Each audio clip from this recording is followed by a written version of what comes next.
A celestial always dwells in contentment. Xiefeng. March 11, 2013.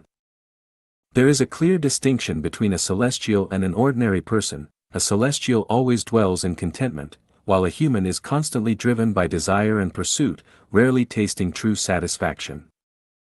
A celestial adapts with ease, flows freely with fate and affinity, acts in harmony with true nature, responds spontaneously as circumstances arise, follows the flow of destiny, and moves unbound and at ease.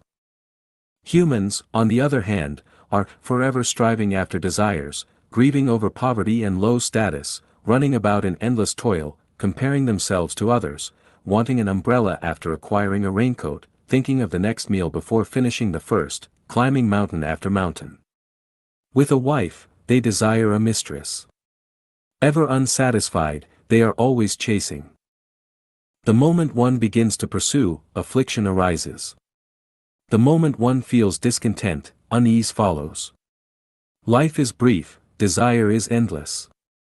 With 10,000, they want 100,000, with 100,000, they crave 1,000,000. Having a house, they dream of a palace.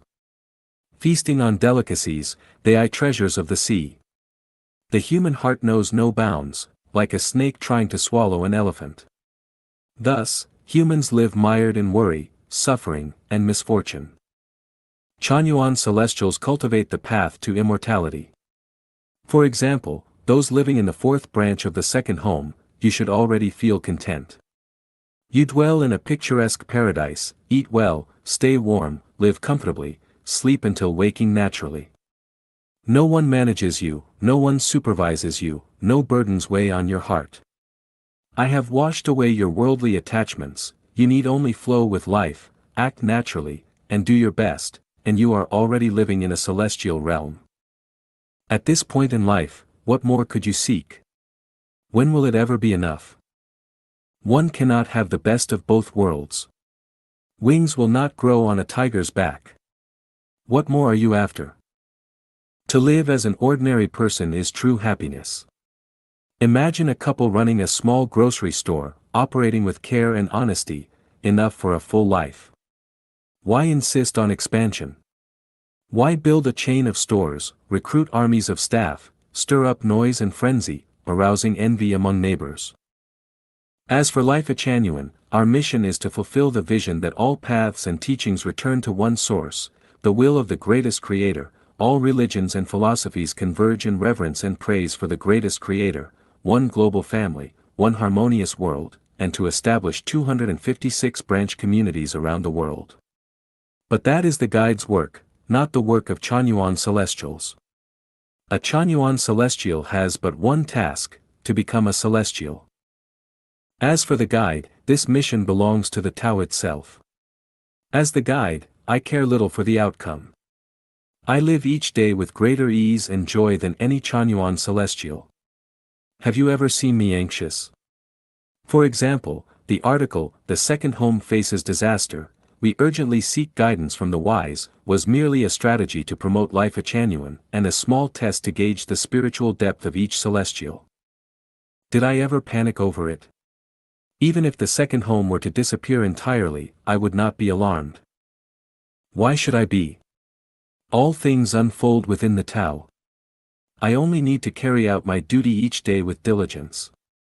Whether it succeeds or not has long been determined, already written in the plan of the greatest creator. Why should the eunuch be anxious while the emperor is calm? I'm certainly not in a rush. Take the home's websites, for example. Aren't they doing just fine? Why try so hard to boost popularity? An orchid blooming in a remote valley does not wither out of shame simply because no one admires it. Are we not even as noble as a single orchid? From the perspective of cultivating the path to immortality, wouldn't it be better if the world never knew the second home existed? Would that not be more tranquil and beautiful? I have already gifted you the 3 treasures for a worry-free life. What more is there to fear about the future? Those who are tranquil and natural belong to the realm of the greatest creator. Those full of ambition belong to the camp of demons. To cultivate virtue and wisdom, one must have the mindset of wood and stone. A trace of vanity brings one into the realm of desire. To serve the world and manage affairs, one must possess the spirit of drifting clouds and flowing water. A hint of attachment leads to danger. Haste or delay, many paths lie ahead. Seizing or flowing, both end in emptiness. Overindulgence invites disaster, unusual behavior foretells misfortune. Watch the clouds roll in the sky. Observe the blossoms bloom and fade before your doorstep. Everything is so peaceful and natural, why stir up sorrow and joy before the rain even falls? Do not trouble yourself over nothing. When idle, enjoy watching birds fly in the blue sky, flowers and grasses dancing in the breeze, listen to the crowing of roosters, barking of dogs, and cooing of doves. Watch the brightly colored fish in the pond swim freely and joyfully. The male celestials in the home are handsome, witty, and charming. The female celestials are beautiful, graceful, and full of spirit. When there is nothing to do, why not enjoy a little romance and playful flirtation?